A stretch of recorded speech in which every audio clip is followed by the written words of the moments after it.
নমস্কার বন্ধুরা, কেমন আছেন? আবার একটা ভিডিও নিয়ে চলে এসেছি। আজকে হচ্ছে দুপুরে আমি এসেছি বাপের বাড়ি, তাই দুপুরে কী কী মা রান্না করেছে সেইটাই। মা কী আছে বলে দেখাও। এটা কি? এটা হচ্ছে বোয়াল মাছের ঝোল। এই হচ্ছে আমার মা, এটা হচ্ছে বোয়াল মাছের ঝোল। এখানে এটা ভাত। এখানে ভাত আছে, গরম ভাত একবারে দুপুরবেলা। এটা হচ্ছে ডাল। ডাল, মুসুরির ডাল। তারপর অনেক কিছু আছে। এটা হচ্ছে পাঁপড়। পাঁপড়, চাটনি করেছো? হ্যাঁ, চাটনি। পাঁপড় আছে এখানে, ব্যাট পাঁপড়। এই হচ্ছে ব্যাট পাঁপড়, আর এই হচ্ছে চাটনি, চাটনি। টমেটো চাটনি। এটা বেগুন ভাজা। বেগুন ভাজা। তারপর বেগুন দিয়ে বোয়াল মাছের বে- ঝোল করবি।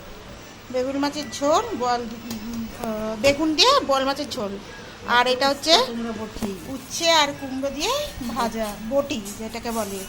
আর এটা হচ্ছে আমার মেয়ের জন্য স্পেশাল বড়ি দিয়ে বড়ি দিয়ে মাছের গাঁড়া বড়ি ঝোল। দিয়ে- হ্যাঁ, পোনা মাছের ঝোল। না, মাছের ঝোল। আর এই মাছটা নিয়ে আসবো। একটা মাছ নিয়ে আসো। আর এটা হচ্ছে পোনা মাছের ঝোল বড়ি দিয়ে। ডালে বড়ি। হ্যাঁ, তো এই হলো আমাদের দুপুরের মেনু। কেমন লাগছে আপনাদের ভিডিওটা একটু জানাবেন, আর পছন্দ হলে সাবস্ক্রাইব করবেন। ভালো থাকবেন, সুস্থ থাকবেন এই গরমে, আর প্লিজ সাবস্ক্রাইব করবেন আমার চ্যানেল।